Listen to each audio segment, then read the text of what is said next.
नमस्कार साथियों, एक बार फिर से आपको हमारे चैनल पे स्वागत है। और आज जो है हम लोग बिहार दरोगा का एग्जाम होता है, उसमें मद निषेध उत्पाद प्रारंभिक परीक्षा 2025 के प्रश्न पत्रों को हम लोग हल करेंगे। और इसका जो हल होगा हम लोगों का पूरा व्याख्या यानी विस्तृत डिस्कशन के साथ होगा। ठीक है, तो हम लोग बहुत अच्छे से इस प्रीवियस ईयर पेपर को खत्म करेंगे, जिसका आयोजन जो है 18 मई 2025 को किया गया था इस पेपर का आयोजन। ठीक है, तो चलिए बिना देर के वीडियो को स्टार्ट करते हैं। और अभी तक आपने हमारे चैनल को सब्सक्राइब नहीं किया है, उसको सब्सक्राइब कर लीजिएगा और बेल आइकन को दबा लीजिएगा। तो सबसे पहला क्वेश्चन है हमारा कि निम्नलिखित में से ट्रांस साइबेरियन रेल मार्ग की लंबाई कितनी है। ठीक है, तो ट्रांस साइबेरियन रेल मार्ग की लंबाई जो है 9289 किलोमीटर 9289 किलोमीटर है। अगर इसकी बात करें तो ट्रांस साइबेरियन जो रेल मार्ग है वो दुनिया की सबसे लंबी रेलवे लाइन है। ठीक है, जिसकी कुल लंबाई की बात करें तो कितनी थी, 9289 यानी 9289 किलोमीटर। यह रेलवे लाइन रूस के यूरोपीय भाग में स्थित राजधानी मास्को से शुरू होकर, ठीक है, अगर बात करें रूस के जो यूरोपीय भाग में स्थित रूस की जो राजधानी है मास्को, वहां से यह शुरू होती है और एशिया वाले भाग के पूर्वी तट व्लादिवोस्तोक यानी प्रशांत महासागर तक जाती है। अंत यह मार्ग रूस के यूरोपीय भाग, यूराल पर्वत, साइबेरिया और सुदूर पूर्वी क्षेत्रों को जोड़ता है। ठीक है, नेक्स्ट क्वेश्चन जो है हमारा वह है संयुक्त इटली का राजा 1861 ईस्वी में किसे घोषित किया गया था। ठीक है, तो जो विक्टर एमेनुअल टू था उसको जो है संयुक्त इटली का राजा 1861 में घोषित किया गया था। इसका एक्सप्लेनेशन की बात करें तो 19वीं सदी के मध्य में इटली कई राज्यों में बटा हुआ था। सर्डिनिया पिडमोंट के शासक विक्टर एमेनुअल दू ने एकीकरण का प्रयास किया, जिसने प्रधानमंत्री कैबूर ने उत्तरी इटली और क्रांतिकारी गेसिप गैरिबाल्डी ने दक्षिणी इटली को जोड़ने में मदद की।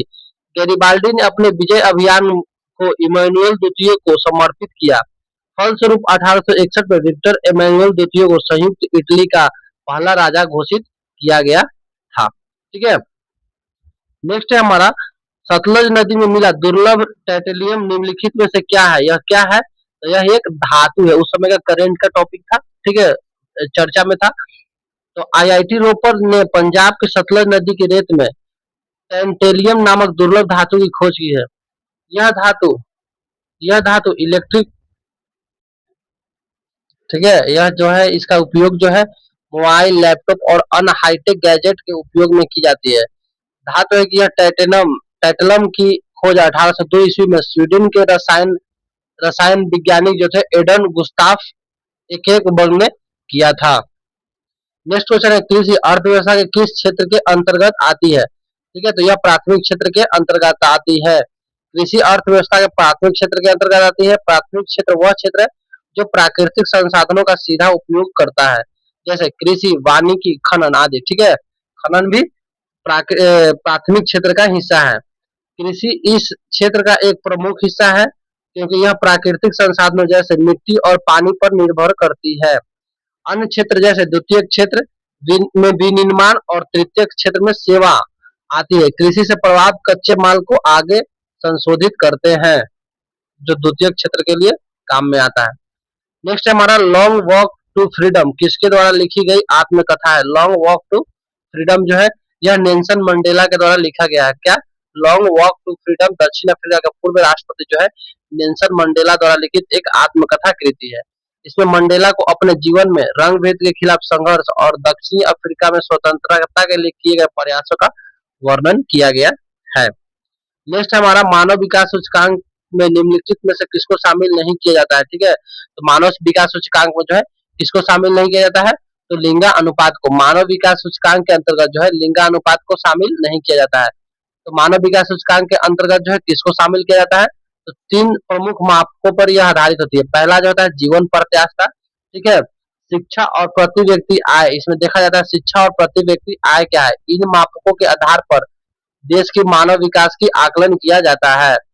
ठीक है, धातु है कि मानव विकास रिपोर्ट 2025 को a matter of choice people and publicity in the age of AI शीर्षक से संयुक्त राष्ट्र विकास कार्यक्रम यूएनडीपी द्वारा जारी किया गया, जिसमें भारत को 193 देशों में 130वां स्थान प्राप्त हुआ है। ठीक है, यानी उस समय जो है भारत जो है 130वें स्थान पे था, क्या में, मानव विकास सूचकांक में। भारत के किस राज्य में लोमेरू हाथी रिजर्व स्थित है? तो लोमेरू जो है छत्तीसगढ़ में स्थित है। लोमेरू हाथी रिजर्व भारत के छत्तीसगढ़ के कोरबा जिले में स्थित है। यह रिजर्व को 2007 में केंद्र सरकार द्वारा 450 वर्ग किलोमीटर क्षेत्र में स्थापित किया गया था। नेक्स्ट हमारा निम्नलिखित में से मौलिक अधिकार का हनन है। मौलिक अधिकार का हनन क्या है? ठीक है, देख लीजिए, मानव विकास सूचकांक में कौन कौन आता है? जीवन प्रत्याशा, साक्षरता दर और आय आता है। ठीक है, लिंगानुपात को शामिल नहीं किया जाता है। और यह भी रिसेंटली जो दरोगा अभी एग्जाम हुआ था 78 पोस्ट मद निषेध का, उसमें भी यह क्वेश्चन था। तो प्रीवियस ईयर आपके लिए बहुत इंपॉर्टेंट रोल निभाते हैं किसी भी एग्जाम में। निम्नलिखित में से मौलिक अधिकार का हनन है। ठीक है, मौलिक अधिकार का हनन क्या है? तो दिए गए विकल्प में पुस्तक छपने पर प्रतिबंधित, ठीक है, अभिव्यक्ति की आजादी, अनुच्छेद 1(1) एवं न्यूनतम मजदूरी न देना, अनुच्छेद 23 शोषण के विरुद्ध अधिकार मौलिक अधिकार का हनन है। ठीक है, नेक्स्ट है हमारा प्रश्न में दिए गए रिक्त स्थान में कौन सा प्रीपोजिशन आएगा? प्रीपोजिशन पूछा कि कौन सा आएगा, तो ही इज जेलिशियस हर सक्सेस। देखते हैं, ठीक है, इसका क्या आंसर बताता है। जेलिशियस एक विशेषण है जो किसी व्यक्ति के प्रति भाव को व्यक्त करता है और प्रीपोजिशन ऑफ उस भावना को दर्शाता है, इसलिए दिए गए वाक्य में ऑफ का उपयुक्त उपयुक्त उत्तर होगा। ठीक है, क्या हो जाएगा? ऑफ जो है उपयुक्त उत्तर माना जाएगा। मध्यकाल में चर्च द्वारा कृषि के उपज का 10वां हिस्सा कर के रूप में वसूल किया जाता था, वह क्या कहलाता था? ठीक है, चर्च जो है जो उछला जाता था उसको क्या कहते थे? तो टाइड कहते थे। ठीक है, यानी बोला जाता है कि मध्यकाल में यूरोप में किसान अपने कृषि उपज का एक हिस्सा चर्च को दे देते, जिसे टाइड कहा जाता था। ठीक है, और यह उपज का 10वां हिस्सा होता था, जबकि जजिया मुगल शासकों द्वारा गैर मुसलमानों से लिया जाने वाला धार्मिक कर था। नेक्स्ट क्वेश्चन है हमारा, भारतीय बैडमिंटन खिलाड़ी सात्विक साईराज रंकी रेड्डी ने गिरफ्तार सबसे तेज बैडमिंटन हिट करने का गिनीज वर्ल्ड रिकॉर्ड बनाया है। ठीक है, 565 किलोमीटर प्रति आवर्स की रफ्तार से जो है अपने बैडमिंटन को तेज बैडमिंटन हिट करने का रिकॉर्ड बनाया है। भारतीय बैडमिंटन के खिलाड़ी सात्विक साईराज रंकी रेड्डी ने 14 अप्रैल 2023 को यूनिक्स कंपनी के जिंगनियाजी की सबसे तेज बैडमिंटन हिट करने का गिनीज वर्ल्ड रिकॉर्ड बनाया था, जिसकी गति 565 किलोमीटर थी। हंगुल, हंगुल किसे कहा जाता है? तो हंगुल जो है किसको कहा जाता है? तो कश्मीरी हिरन को। ठीक है, कश्मीरी बारहसिंगे की कश्मीर में अस्थायी रूप से हंगुल भी कहा जाता है, जो भारत के यूरोपीय लाल हिरणों की एकमात्र उप प्रजाति है। यह जम्मू कश्मीर के राजकीय पशु भी है। हंगुल जम्मू कश्मीर का क्या है? राजकीय पशु है। और श्रीनगर के पास दाची ग्राम राष्ट्रीय उद्यान हंगुल का आखिरी आवास माना जाता है। जी जी आकाश का संबंध निम्नलिखित में से किससे है? तो श्री शतरंज। ठीक है, शतरंज। जी आकाश जो है भारत के एक प्रमुख शतरंज ग्रैंड मास्टर है। उन्होंने 2020 में भारत के 86वें ग्रैंड मास्टर के रूप में प्रतिष्ठित प्राप्त की थी। इनका जन्म चेन्नई तमिलनाडु में हुआ है। अभी वर्तमान में 99 ग्रैंड मास्टर हो गए हैं। ठीक है, विद्युत धारा का एसआई मात्रक क्या होता है? विद्युत धारा का एसआई मात्रक एम्पियर होता है। ठीक है, विद्युत धारा का एसआई मात्रक क्या होता है? एम्पियर होता है। विद्युत धारा आई किसी चालक में इलेक्ट्रॉन के प्रवाह की दर है, जिसे आवेश के प्रति सेकंड यानी टी में मापा जाता है। यानी आई बराबर बोल सकते हैं क्यू बटा टी। क्यू जहाँ कूलम को दर्शाएगा और टी जो है सेकंड को दर्शाएगा। और 1 एम्पियर बराबर 1 कूलम प्रति सेकंड होता है। बमाको किस राष्ट्र की राजधानी का नाम है? बमाको जो है किस राज्य की राजधानी का नाम है?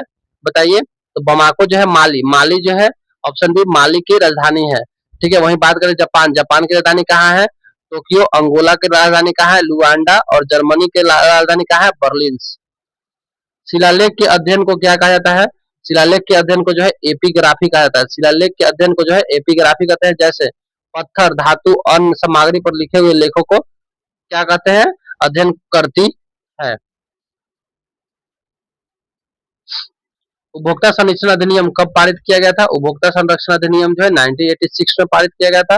और हर एग्जाम में, दरोगा का हर एग्जाम में उपभोक्ता संरक्षण से एकदम क्वेश्चन रहता ही रहता है। उपभोक्ता संरक्षण अधिनियम 1986 संसद द्वारा 24 दिसंबर 1986 को पारित किया गया। हालांकि यह 15 अप्रैल 1987 से लागू है। इस कानून का उद्देश्य उपभोक्ताओं के हितों की रक्षा करना है अनुचित व्यापार प्रथाओं को दुष्पूर्ण वस्तुओं और सेवाओं से बचाना है। नेक्स्ट क्वेश्चन हमारा भारत लोकतंत्र की जननी नामक कार्यक्रम किस मंत्रालय द्वारा शुरू किया गया है? तो संस्कृति मंत्रालय द्वारा। ठीक है, 8 से 10 सितंबर 2023 को जो है G20 शिखर सम्मेलन के भारत के सरकार के संस्कृति मंत्रालय द्वारा भारत लोकतंत्र की जननी विषय पर एक प्रदर्शनी आयोजित किया गया था, जो हमारे देश की लोकतांत्रिक परंपराओं को प्रदर्शित करती है। नेक्स्ट क्वेश्चन है हमारा बौलाडीला एक प्रसिद्ध लौह अयस्क की खान है जो कहाँ स्थित है? बौलाडीला कहाँ स्थित है? छत्तीसगढ़ में। ठीक है, बौलाडीला छत्तीसगढ़ के दंतेवाड़ा जिला में स्थित है और यह एक प्रसिद्ध लौह अयस्क खान है। यहाँ उच्च गुणवत्ता वाले हेमाटाइट लौह अयस्क पाया जाता है। राष्ट्रीय खनिज विकास निगम लिमिटेड द्वारा 1968 में स्थापित यह खान प्रतिवर्ष 43 से 45 मीट्रिक टन लौह अयस्क का उत्पादन करती है। नेक्स्ट हमारा राष्ट्रीय प्रदूषण नियंत्रण दिवस कब मनाया जाता है? राष्ट्रीय प्रदूषण नियंत्रण दिवस जो है वह 2 दिसंबर को मनाया जाता है। राष्ट्रीय प्रदूषण नियंत्रण दिवस प्रतिवर्ष, जो भोपाल गैस त्रासदी की दुखद याद को याद दिलवाता हमें है। अंतर्राष्ट्रीय ग्रामीण महिला दिवस, अंतर्राष्ट्रीय ग्रामीण महिला दिवस जो है कब मनाया जाता है? तो 15 अक्टूबर को। 15 अक्टूबर को जो है अंतर्राष्ट्रीय ग्रामीण महिला दिवस के रूप में मनाया जाता है।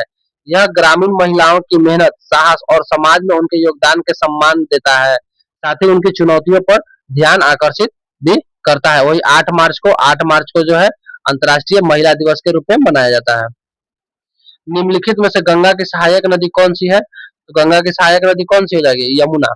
यमुना गंगा की प्रमुख सहायक नदी है जो उत्तराखंड की यमुनोत्री ग्लेशियर से निकलती है।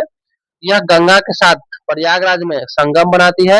गंगा की अन्य सहायक नदियों में रामगंगा, सरयू, गंडक, कोसी और महानदी है। ठीक है, अगर बिहार से है तो सोन भी है, पुनपुन भी है। ठीक है, ये सब गंगा की सहायक नदियां हैं। कृषि में पाई जाने वाली बेरोजगारी को किस नाम से जाना जाता है? तो कृषि में पाई जाने वाली बेरोजगारी को छिपी बेरोजगारी या प्रच्छन्न बेरोजगारी जिसको हम कहते हैं के नाम से जाना जाता है। कृषि क्षेत्र में पाई जाने वाली बेरोजगारी को प्रच्छन्न बेरोजगारी या छिपी बेरोजगारी कहा जाता है। इसमें लोग सही तौर पर रोजगार में दिखते हैं लेकिन वास्तव में उनके पास पर्याप्त काम नहीं होता है। यह ग्रामीण भारत में आम है, जहाँ कई लोग खेती में संलग्न है और उनकी उत्पादकता कम होती है। यह स्थिति अतिरिक्त श्रम शक्ति को कारण उत्पन्न होती है। इसमें संसाधनों का पूर्ण उपयोग नहीं हो पाता है। ठीक है, नेक्स्ट क्वेश्चन देखते हैं हम लोग कि निम्नलिखित में से किसके शरीर में एक चक्र में केवल एक ही बार रुधिर हृदय में जाता है? बोल रहा है कि निम्नलिखित में से किसमें जो है शरीर में एक चक्र में एक ही बार रुधिर हृदय में जाता है? तो मछली में एकल चक्र परिसंचरण होता है। कौन सा होता है? एकल चक्र परिसंचरण होता है, जिसमें रक्त एक बार हृदय से होकर गुजरता है। इसका हृदय 2 कक्ष, एक अलिंद और एक निलय वाला होता है। मछली का जो हृदय है वह 2 कक्षीय होता है। रक्त हृदय से गलफड़ों में जाता है जहां ऑक्सीजन ग्रहण करता है और फिर पूरे शरीर में फैलता है। हिप्पोकैम्पस, एक्सोजीटस और एनाबस जैसी मछलियां इसका उदाहरण है। यह प्रणाली स्तनधारियों या पक्षियों की तुलना में सरल है। नेक्स्ट है हमारा कंप्यूटर क्या प्रोसेस नहीं कर सकता है? कंप्यूटर जो है क्या प्रोसेस नहीं कर सकता है? तो वॉइस मैनेजमेंट को, वॉइस, ठीक है, वॉइस मैनेजमेंट को जो है वह जो है कंप्यूटर प्रोसेस नहीं कर सकता है। वॉइस मैनेजमेंट प्रोसेस नहीं कर सकता है क्योंकि उसके बुनियादी कार्यों में शामिल नहीं है। कंप्यूटर के 5 मुख्य कार्य हैं क्या? इनपुट, प्रोसेस, आउटपुट, स्टोरेज और कंट्रोल। प्रोसेसिंग में इनपुट और आउटपुट में बदलना शामिल है, जैसे मेमोरी फाइल या प्रोसेसिंग फाइल। ठीक है, तो याद रखिएगा कंप्यूटर का मुख्य 5 ही कार्य होते हैं। कौन कौन सा? इनपुट, प्रोसेस, आउटपुट, स्टोरेज और कंट्रोल। नेक्स्ट क्वेश्चन है हमारा मानव नेत्र के गोले का व्यास कितना होता है? मानव नेत्र के गोले का व्यास कितना होता है? तो 2.3 सेंटीमीटर। मानव नेत्र के गोले का व्यास कितना होता है? 2.3 सेंटीमीटर। मानव नेत्र गोलक का व्यास जो है लगभग 2.3 सेंटीमीटर होता है। नेत्र गोलक लगभग गोलाकार होता है और यह प्रकाश को फोकस करके दृष्टि प्रदान करता है। इसमें कॉर्निया, पुतली, लेंस और रेटिना जैसे हिस्से शामिल होते हैं। नेक्स्ट क्वेश्चन है हमारा कि भारत में किस राज्य में 200 वर्षों में बांस बूंद ड्रिप सिंचाई प्रणाली प्रसिद्ध है? यानी 200 वर्षों में, ठीक है, बांस बूंद से जो सिंचाई प्रणाली है वो फेमस है। कहाँ पे? मेघालय में। मेघालय में बांस ड्रिप सिंचाई प्रणाली यानी बम्बू ड्रिप सिंचाई प्रणाली जो है वह फेमस है, 200 वर्षों से प्रचलित है। यह पर्यावरण अनुकूल तकनीक बांस के पाइपों का उपयोग करके खेतों तक पहुंचाते हैं। विशेष रूप से जैती या पहाड़ियों में यह प्रणाली लोकप्रिय है। यह जल संरक्षण और टिकाऊ कृषि का उत्कृष्ट उदाहरण है। नेक्स्ट क्वेश्चन है हमारा कि फ्रांसीसी उपनिवेश में से दास प्रथा का अंत कब किया गया? ठीक है, तो दास प्रथा का अंत जो है 1848 में। फ्रांसीसी उपनिवेश से दास प्रथा का अंत कब किया गया? 1848 ईस्वी में। फ्रांसीसी उपनिवेशों में दास प्रथा का अंत जो है 1848 ईस्वी में हुआ। ज्ञात हो कि 1794 ईस्वी में फ्रांसीसी क्रांतिकारी मैक्सिमिलियन ने दासों को मुक्त करने का कानून पारित किया था, लेकिन यह कानून ज्यादा समय तक लागू नहीं रहा। 1802 ईस्वी में नेपोलियन ने दास प्रथा को फिर से शुरू कर दिया। अंततः 1848 ईस्वी में फ्रांस ने अपने उपनिवेशों में दास प्रथा को पूरी तरह समाप्त कर दिया। नेक्स्ट है हमारा उगादि। उगादि जो है त्योहार भारत के किस राज्य में मनाया जाता है? तो कर्नाटक में। ठीक है, उगादि एक प्रमुख हिंदू त्योहार है जो कर्नाटक, आंध्र प्रदेश और तेलंगाना में मनाया जाता है। यह चैत्र मास में तेलुगु नव वर्ष की शुरुआत का प्रतीक है। ठीक है, उगादि जो है तेलुगु नव वर्ष का क्या है? शुरुआत का प्रतीक है। यह त्योहार नई फसलों और समृद्धि का उत्सव है, जिसमें लोग नए कपड़े पहनते हैं और विशेष व्यंजन बनाते हैं। नेक्स्ट है हमारा कि वाइमर संविधान में जर्मन की संसद को क्या कहा जाता है? ठीक है, तो राइक राइक स्ट्राट जो है, राइक स्ट्राट जो है वाइमर संविधान में, ठीक है, जर्मन के संसद को कहा गया है। जर्मन संसद में वाइमर संविधान के तहत दो सदन थे, जिसमें निचला सदन राइक स्टांग कहलाता है और ऊपरी सदन को जो है राइक सराट कहलाता है। ठीक है, राइक स्टॉक जो है निचला सदन और राइक सराट सरात्र जो है वह ऊपरी सदन को कहते हैं। भारतीय संविधान में जर्मनी के वाइमर संविधान से आपातकालीन प्रावधान लिए गए हैं। नेक्स्ट है हमारा वर्तमान में भारत के मुख्य चुनाव आयुक्त कौन है? तो यहाँ पे राजीव कुमार थे जब वहां पे प्रश्न पूछा गया था, लेकिन वर्तमान जो 2026 अभी हम लोग जुलाई में वीडियो बना रहे हैं, वहां जो है ज्ञानेश कुमार। ठीक है, ज्ञानेश कुमार जो है मुख्य चुनाव आयुक्त है। वर्ष 2025 में श्री ज्ञानेश कुमार मुख्य चुनाव आयुक्त है। इन्होंने 19 फरवरी 2025 को भारत के 26वें मुख्य चुनाव आयुक्त के रूप में पदभार ग्रहण किया है, लेकिन प्रश्नकाल के समय मुख्य चुनाव आयुक्त जो है 25वें क्रम के राजीव कुमार थे।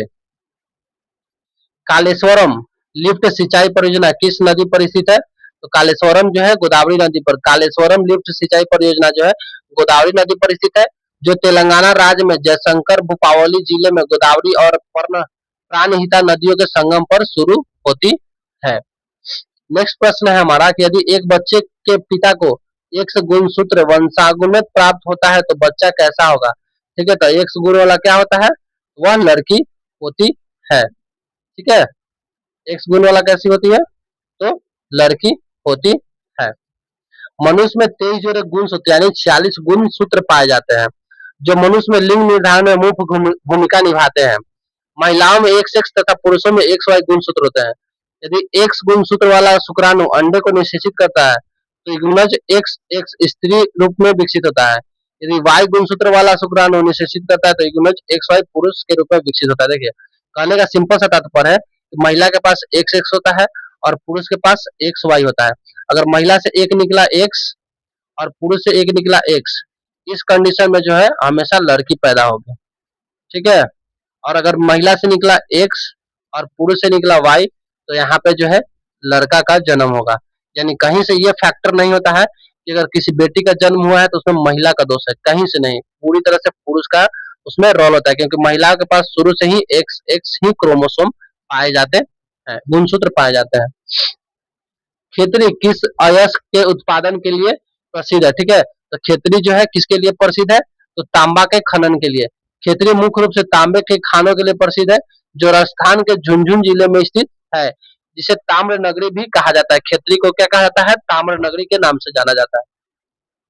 नेक्स्ट क्वेश्चन हमारा है कि किस संधि के द्वारा स्वतंत्र यूनान राष्ट्र की स्थापना की गई थी? ठीक है, किस संधि के द्वारा जो है स्वतंत्र यूनान राष्ट्र की स्थापना की गई थी? तो डी ऑप्शन कस्तुतुनिया की संधि 1832 के कस्तुनिया की संधि के द्वारा जो है यूनान राष्ट्र की स्थापना की। यूनान यानी ग्रीस के ऑटोमन साम्राज्य से एक स्वतंत्र और संप्रभु राष्ट्र के रूप में मान्यता कुस्तुनिया की संधि 1832 के तहत की गई। यह संधि ग्रीक स्वतंत्रता के बाद हुई, जिसमें ग्रेट ब्रिटेन, फ्रांस और रूस जैसी महाशक्तियों ने यूनान का समर्थन किया था। नेक्स्ट क्वेश्चन है हमारा, सर्वप्रथम भारत की यात्रा किसने किया? ठीक है, तो सर्वप्रथम जो है भारत की यात्रा जो है मेगास्थनीज ने किया है। मेगास्थनीज ने सिकंदर महान के सेनापति सेल्यूकस प्रथम निकेटर के राजदूत था, जो चंद्रगुप्त मौर्य के दरबार में आया था। मेगास्थनीज 302 ईसा पूर्व से 298 ईसा पूर्व तक पाटलिपुत्र में निवास किया था। इसने अपनी पुस्तक इंडिका में मौर्य युगीन समाज एवं संस्कृति के विषय पर लिखा है। नेक्स्ट प्रश्न है हमारा कि निम्नलिखित में से कौन जो है पत्रकारिता के लिए दिए गए प्रथम गौरी लंकेश मेमोरियल पुरस्कार प्राप्त करने वाले हैं? ठीक है, तो यह जो है रवीश कुमार जो है प्रथम गौरी लंकेश मेमोरियल पुरस्कार को वर्ष 2019 में वरिष्ठ पत्रकार रवीश कुमार को प्रदान किया गया था। यह पुरस्कार उन्हें उनकी निडर और स्वतंत्र पत्रकारिता के लिए दिया गया था। नेक्स्ट क्वेश्चन है हमारा, उत्तराखंड के किस सुरंग में फंसे 41 मजदूरों के लिए रेस्क्यू ऑपरेशन किस सुरंग में चलाया गया था? ठीक है, तो रेस्क्यू ऑपरेशन जो है सिलक्याला टनल में चलाया गया था। सिलक्याला उत्तराखंड के उत्तर काशी जिले में स्थित एक सुरंग का नाम है। यह सिलक्याला डंडला गांव सुरंग परियोजना का हिस्सा है। इस सुरंग में फंसे 41 मजदूरों के लिए रेस्क्यू ऑपरेशन 2023 में चलाया गया था। विनिर्माण अर्थव्यवस्था के किस क्षेत्र के अंतर्गत आता है? विनिर्माण जो है द्वितीय क्षेत्र के अंतर्गत आता है। कृषि जो है जो हो गया वो प्राथमिक क्षेत्र के अंदर आ गया, प्राथमिक क्षेत्र के अंदर। और सेवा जो है ये हो गया तृतीय क्षेत्र के अंतर्गत। अर्थव्यवस्था का वह हिस्सा जिसमें कच्चे माल को तैयार माल में बदला जाता है द्वितीय क्षेत्र कहलाता है। इसे औद्योगिक क्षेत्र या विनिर्माण क्षेत्र भी कहते हैं, जैसे सुई से धागा, गन्ने से चीनी बनाना आदि।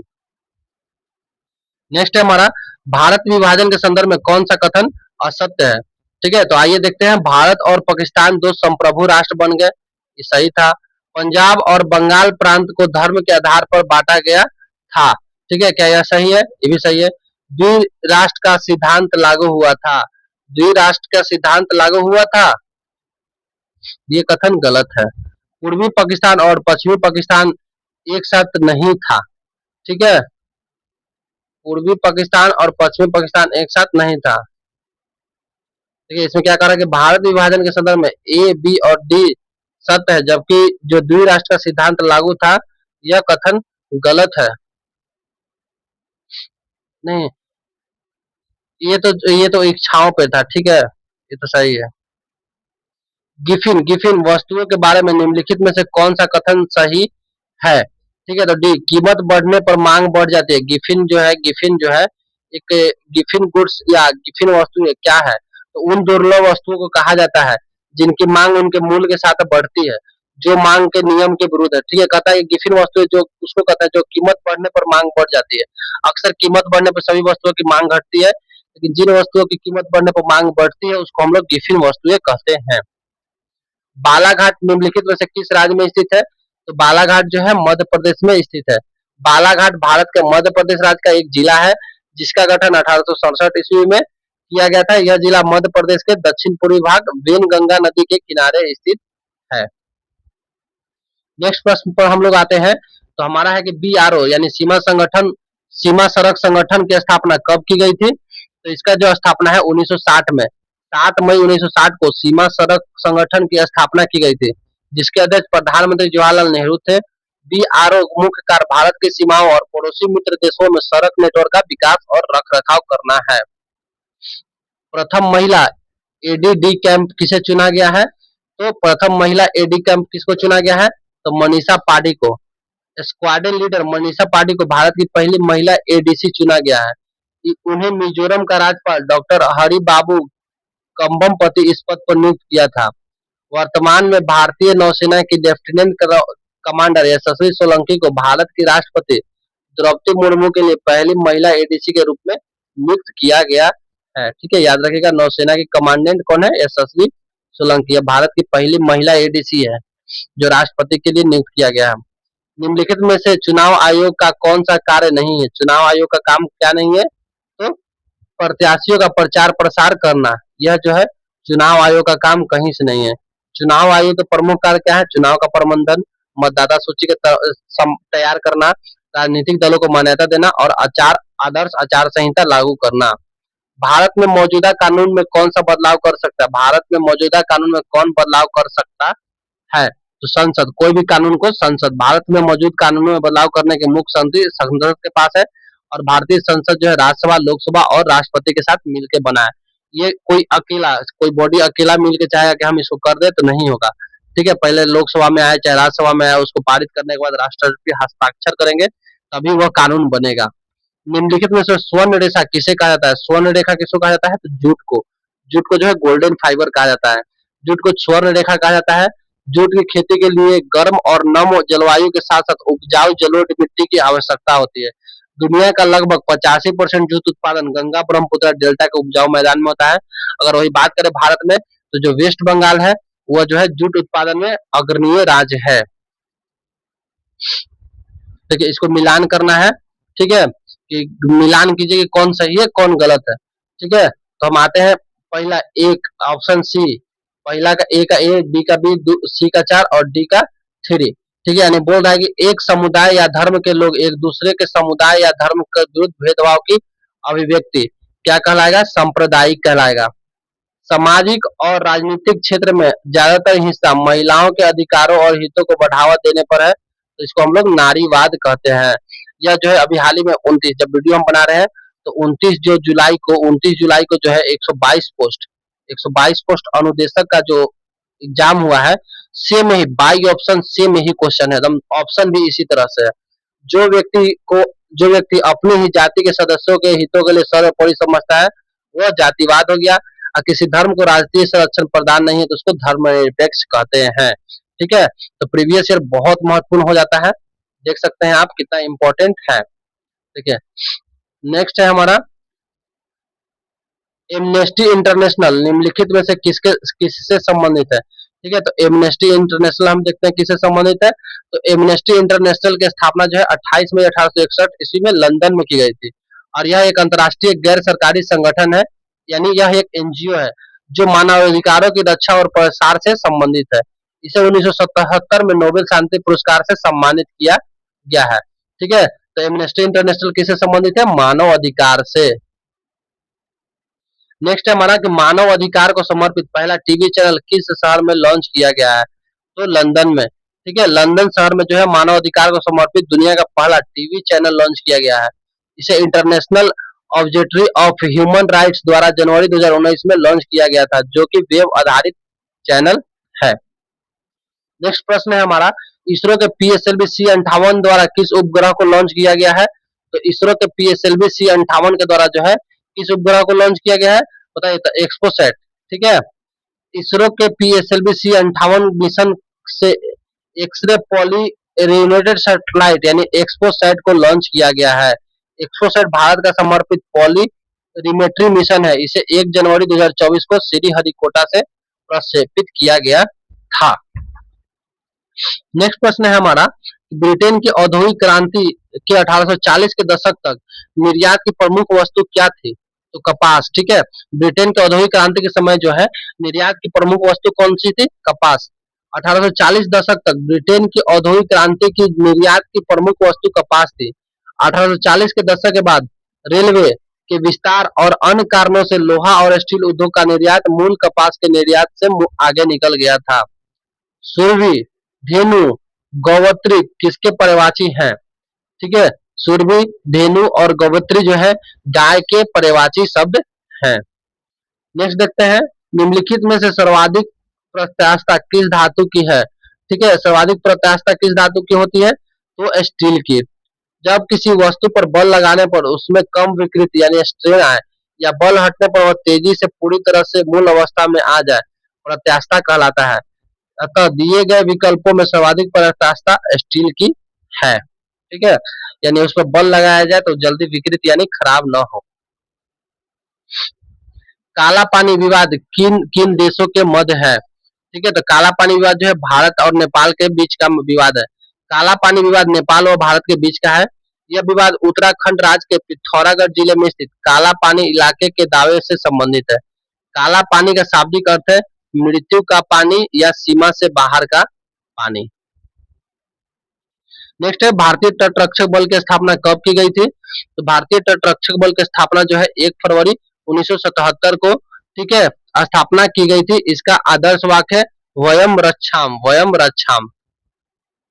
निम्नलिखित में से नेक्स्ट, निम्नलिखित में से कौन सी नदी पश्चिम की ओर बहती है? ठीक है, नीचे वाली कौन सी नदी में से? तो गोदावरी। नर्मदा नदी अमरकंटक के पास मैकाल पर्वत श्रेणी से निकलती है और पश्चिम की ओर बहकर खंबात की खाड़ी में मिल जाती है, जो अरब सागर का हिस्सा है। देखिए, ठीक है, बाई ऑप्शन जाएंगे तो ये हमारा गलत हो जाएगा, पश्चिम की ओर। ठीक है, गोदावरी नदी ऐसे निकलती है और यहाँ जाती है, जबकि नर्मदा नदी यहाँ से निकलती है और यह जो है अरब सागर में पश्चिम की ओर गिरती है और एस्चुअरी यानी ज्वार नदमुख का निर्माण करती है। तो यहाँ सही ऑप्शन क्या हो जाएगा?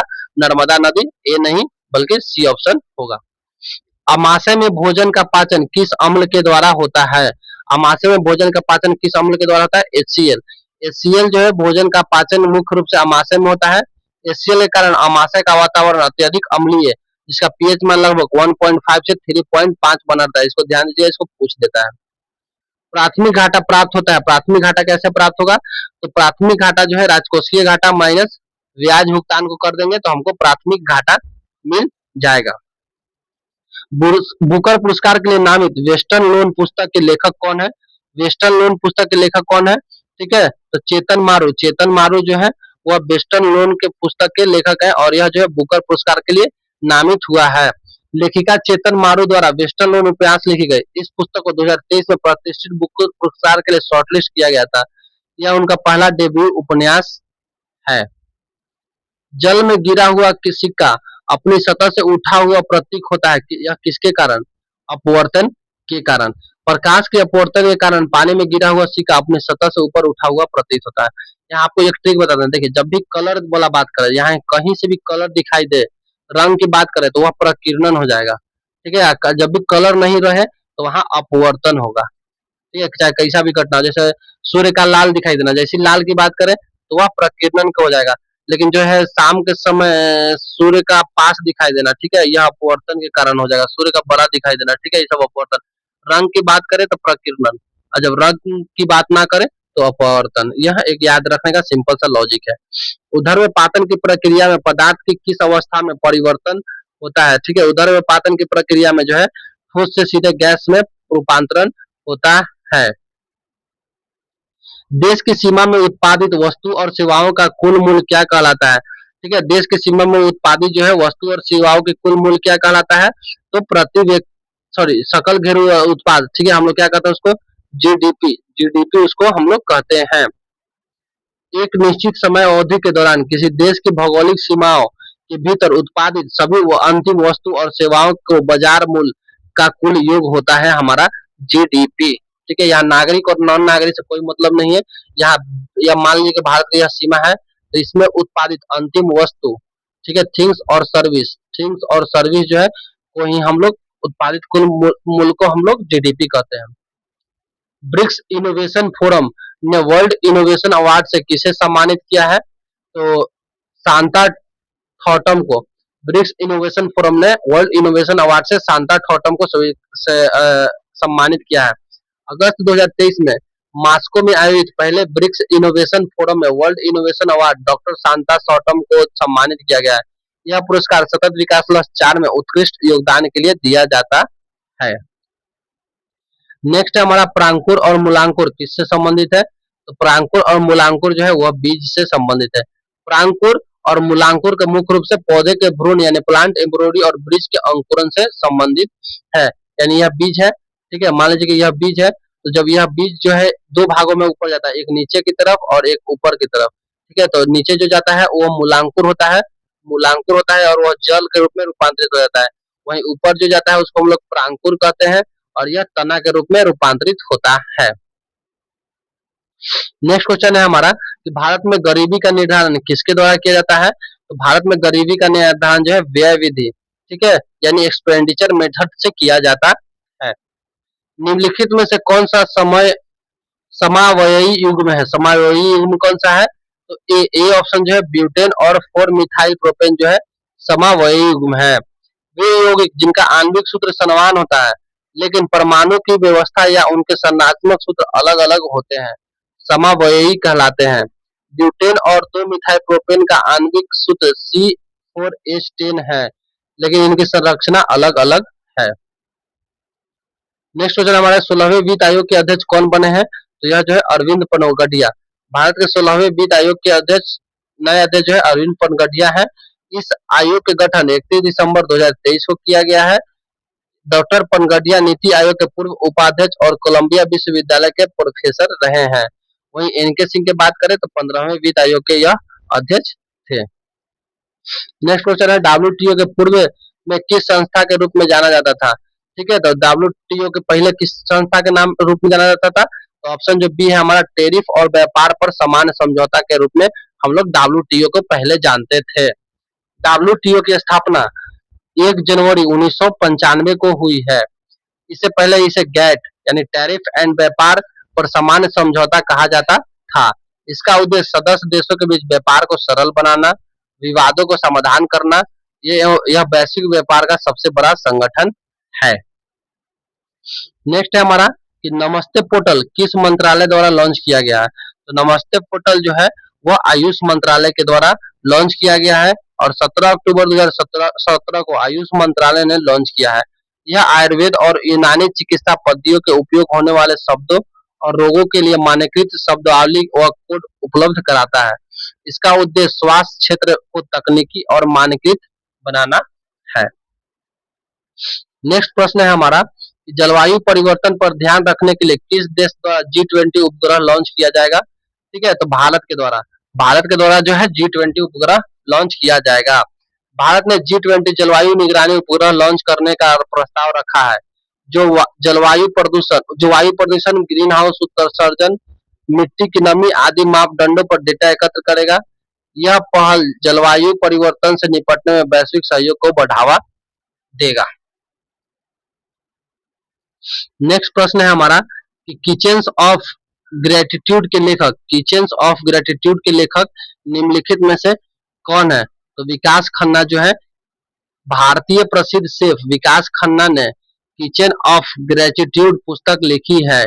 इसमें उन्होंने अपने जीवन के अनुभव, भूखे और जरूरतमंद लोगों को भोजन कराने की पहल, फीड इंडिया अभियान तथा सेवा भावना का उल्लेख किया है। यह पुस्तक कृतज्ञता, करुणा और मानवता के मूल्यों को दर्शाती है। नेक्स्ट प्रश्न है हमारा सौर ऊर्जा से बल्ब जलाने हेतु परिवर्तित ऊर्जा होती है। तो सौर ऊर्जा को जो है विद्युत ऊर्जा में परिवर्तित करते हैं। जो विद्युत ऊर्जा है वो बल्ब को जलाने में मदद करता है। नेक्स्ट है हमारा कि 1878 ईस्वी में वन अनुसंधान संस्था यानी FRI की स्थापना कहाँ की गई थी? तो FRI की स्थापना देहरादून में। ठीक है, वन अनुसंधान केंद्र की स्थापना 1878 में कहाँ किया गया? देहरादून में। वन अनुसंधान संस्थान FRI की स्थापना 1878 ईस्वी में देहरादून में की गई थी। यह भारत का एक प्रमुख वानिकी शोध संस्थान है और इसे इंडियन फॉरेस्ट रिसर्च इंस्टीट्यूट के नाम से जाना जाता है। नेक्स्ट है हमारा कि कृत्रिम बुद्धिमत्ता पर आधारित भारतीय रेलवे का वन संरक्षण प्रणाली का नाम क्या है? ठीक है, तो गुजरात सुरक्षा प्रणाली है। ठीक है, AI आधारित भारतीय रेलवे का वन संरक्षण प्रणाली का नाम क्या है? गुजरात सुरक्षा प्रणाली। भारतीय रेलवे ने हाथियों की सुरक्षा हेतु कृत्रिम बुद्धिमत्ता पर आधारित गजराज सुरक्षा प्रणाली, ठीक है, गजराज सुरक्षा प्रणाली लागू की है। यह प्रणाली पटरियों के आसपास हाथियों की मौजूदगी को सेंसर और कैमरे से पहचान कर ट्रेन चालकों को सतर्क करती है। इससे हादसे, ट्रेन दुर्घटनाओं को रोकने और वन जीव संरक्षण को बढ़ावा मिलता है। नेक्स्ट प्रश्न है हमारा हम लोग कल सिनेमा देखने जा रहे हैं में कौन सा कारक है? ठीक है, तो इसमें जो कारक है अधिकरण कारक है। हम लोग कल सिनेमा देखने जा रहे हैं में कल शब्द समय का बोध करा रहा है जो कि अधिकरण कारक का उदाहरण है। अधिकरण कारक का मुख्य चिन्ह में या पर होता है, लेकिन यह हमेशा उपस्थित नहीं होता, खासकर जब समय या अवसर का बोध कराया जा रहा हो। अधिकरण कारक होता है जो क्रिया के आधार यानी स्थान, समय या अवसर का बोध कराता हो, उसे अधिकरण कारक कहलाते हैं और इसका विभक्ति चिन्ह में और पर होता है। बहुराष्ट्रीय निगम के संबंध में निम्नलिखित में से कौन सा कथन सत्य है? ठीक है, यहाँ बताना है कि कौन सा कथन जो है वह सत्य है। ठीक है, तो पहला बोल रहा है कि यह अधिक से अधिक लाभ कमाने के उद्देश्य से उन देशों में फर्म स्थापित करती है जहाँ पर सस्ता श्रम और संसाधन उपलब्ध हो। ठीक है, ये सही है। मल्टीनेशनल कंपनी की बात कर रहा है। यह एक देश से अधिक देशों के उत्पादन पर नियंत्रण एवं स्वामित्व रखता है, ये भी सही है। यह कंपनी दूसरे देशों में के उत्पादन पर नियंत्रण एवं स्वामित्व रखता है, नहीं ऐसा कोई जरूरी थोड़ी ना है। ठीक है, तो ए और बी दोनों सही है। ठीक है, कहने का मतलब है कि एमएनसी, जो एमएनसी कंपनियां होती हैं, ऐसी कंपनियां होती हैं जो एक से अधिक देशों में उत्पादन और व्यवसाय करती हैं। ये सस्ते श्रम और संसाधन वाले देशों में फर्म स्थापित करती हैं तथा लाभ कमाती हैं। ये कंपनी विदेशी निवेश, उत्पादन और स्वामित्व रखती है, लेकिन हमेशा आयात निर्यात नहीं करती है। वर्ष 1971 में किस घटना से संबंधित है? तो 1971 भारत सोवियत संघ मित्रता समझौता। ठीक है, भारत और सोवियत संघ 9 अगस्त 1971 को शांति, मित्रता और सहयोग संधि पर हस्ताक्षर किए थे।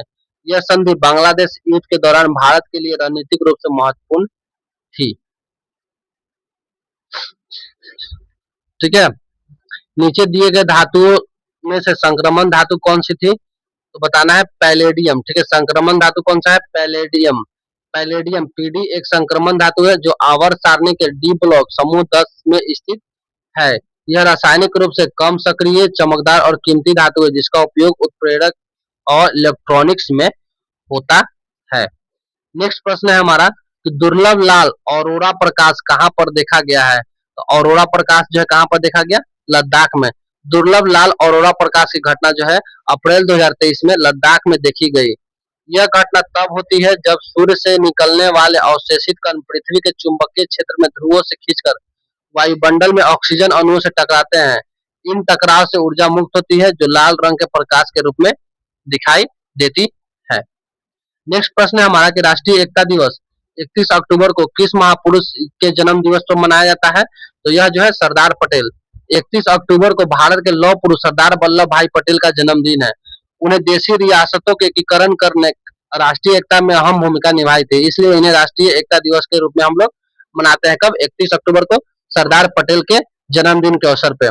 लोकतांत्रिक संविधान में निम्नलिखित में से कौन सा प्रावधान नहीं है? ठीक है, तो लोकतांत्रिक संविधान में शासन प्रमुख के अधिकार, देश का अधिकार, राज प्रमुख का नाम और विधि के अधिकार। ठीक है, तो ये नहीं होगा, सी ऑप्शन नहीं होगा।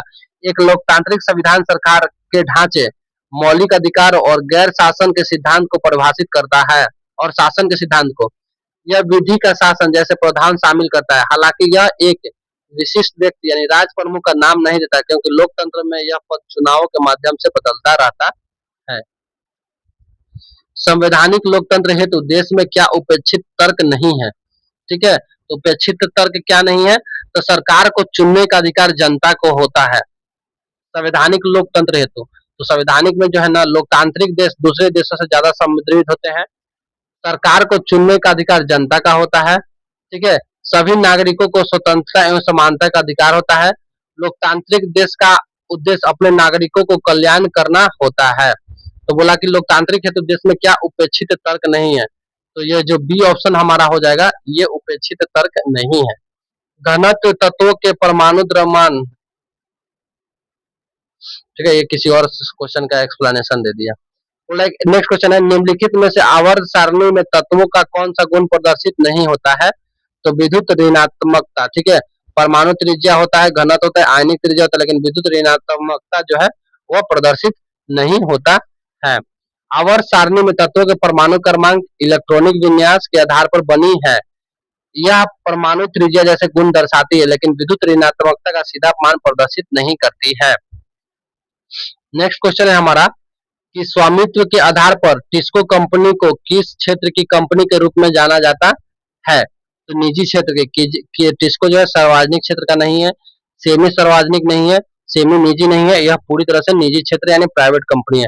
टाटा स्टील, पूर्व में Tata iron and steel company limited अर्थात टिस्को के नाम से भी जाना जाने वाला यह भारत का प्रमुख इस्पात कंपनी है। जमशेदपुर स्थित इस कारखाने की स्थापना 1907 में की थी। 1907 में की थी। यह दुनिया की 5वीं सबसे बड़ी इस्पात कंपनी है जिसकी वार्षिक उत्पादन क्षमता 28 मिलियन टन है। यह एक निजी क्षेत्र की कंपनी है। राज्य खाद्य सुरक्षा सूचकांक 2023 के अनुसार सर्वश्रेष्ठ प्रदर्शन करने वाले निम्नलिखित में से कौन से हैं? तो केरल और गुजरात। केरल और गुजरात जो है बेस्ट प्रदर्शन करने वाला है। नीति आयोग के राज्य खाद्य सुरक्षा 2023 में केरल 73.46 अंक और गुजरात 71.36 अंकों के साथ शीर्ष पर रहे हैं। यह सूचकांक खाद्य वितरण, पोषण और सार्वजनिक वितरण प्रणाली पीडीएस पर आधारित है। किस देश को व्यापार घाटा तब होता है जब, यानी किसी देश को जो है व्यापार घाटा तब होता है, यानी कब होता है, तो बोल रहा है कि वस्तु एवं सेवा का आयात ज्यादा हो और वस्तु एवं सेवा का आयात, ठीक है, यानी बोल रहा है कि वस्तु और सेवा ज्यादा जहाँ खरीदा जाएगा ना, निर्यात से ज्यादा आयात होने लगेगा ना, तो वहां पे जो है व्यापार घाटा होता है।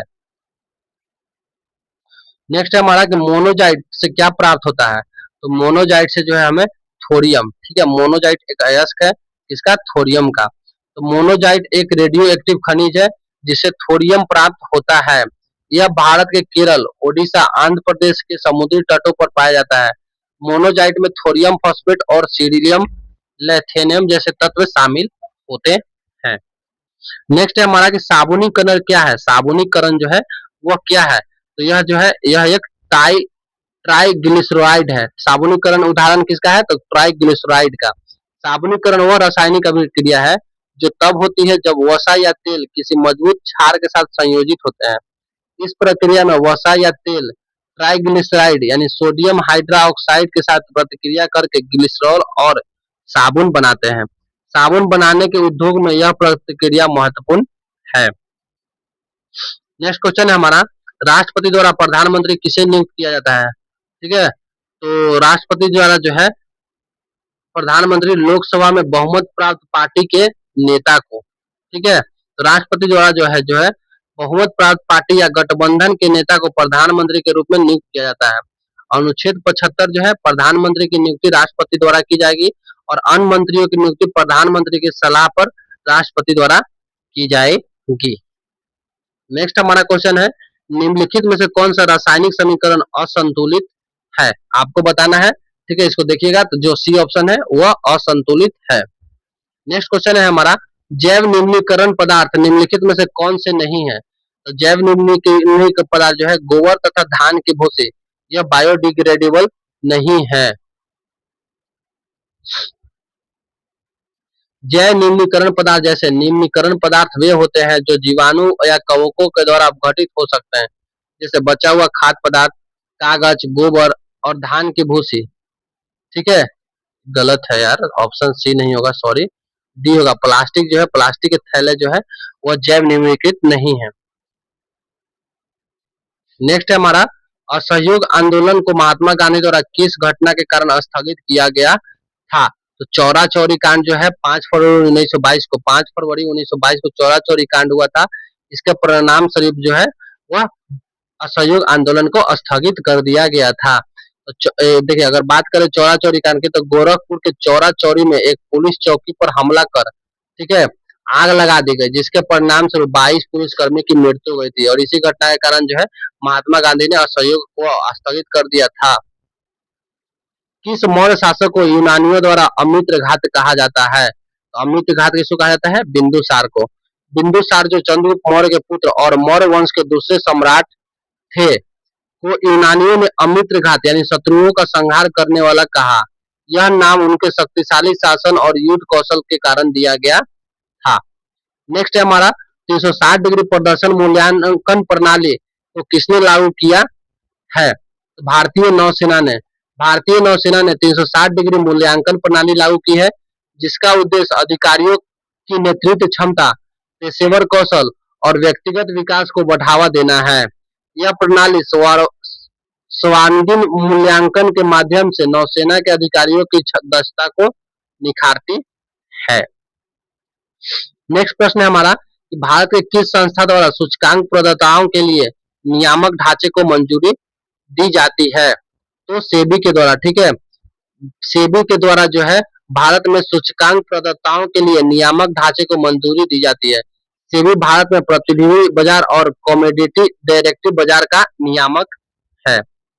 नेक्स्ट प्रश्न है हमारा मैथ से था, ठीक है, यदि एक शेयर का मूल्य इतना रुपया है, आपसे बढ़कर इतना हो जाता है तथा लाभांश 40% में से कुल लाभांश 880 है, तो शेयर खरीदने में कुल कितने रुपए खर्च होंगे, इसका सोल्यूशन यहाँ है, आंसर हो जाएगा 11,000। नेक्स्ट हमारा एस्ट्रोसैट किस देश द्वारा लॉन्च किया गया है? तो एस्ट्रोसैट जो है भारत द्वारा लॉन्च किया गया। इसरो का पहला समर्पित अंतरिक्ष खगोलीय विज्ञान वेधशाला उपग्रह। एस्ट्रोसैट क्या है? तो इसरो का पहला समर्पित अंतरिक्ष अंतरिक्ष को समर्पित पहला खगोल वेधशाला है, जिसे भारत द्वारा 28 सितंबर 2015 को सतीश धवन अंतरिक्ष के श्रीहरिकोटा से PSLV C-30 के द्वारा प्रक्षेपित किया गया था। नेक्स्ट है हमारा कि निम्नलिखित घटनाओं को घटित वर्ष और काल के अनुसार सही क्रम में बताना है। रूस की क्रांति, यूएसएसआर का विघटन और अफगानिस्तान में सोवियत संघ का आक्रमण और बर्लिन की दीवार का गिरना। ठीक है, तो घटना में जो है इसको लाइन से सजाना है। तो सबसे पहले रूस की क्रांति कब हुआ था?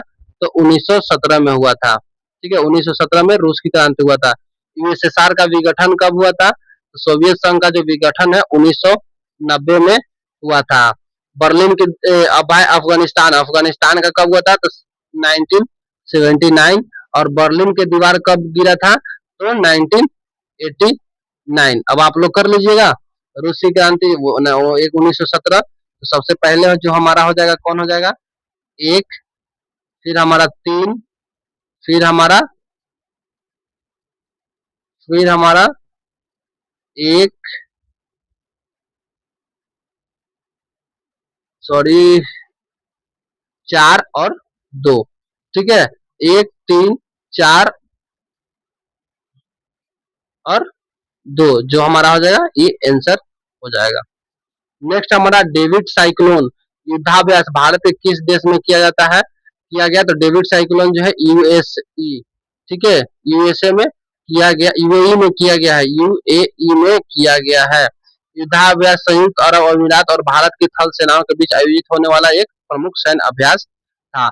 और यह था हमारा आज का आखिरी प्रश्न। और आपको यह वीडियो और हमारा मेहनत अच्छा लगा होगा तो प्लीज एक सब्सक्राइब कर दीजिएगा, ताकि इसी तरह का मेहनत करते रहें और आपके लिए वीडियो लेके आते रहें। ठीक है, तो मिलते हैं हम नेक्स्ट वीडियो में, तब तक के लिए जय हिंद, जय भारत। और आपको अगर वीडियो अच्छा लगा होगा तो प्लीज एक लाइक ठोक के जाइएगा, क्योंकि आपका एक लाइक और मोटिवेट ही हमें और मोटिवेट करेगा और आपके लिए और अधिक मेहनत करने का हमारे अंदर जज्बा आएगा। ठीक है, तो मिलते हैं नेक्स्ट वीडियो में।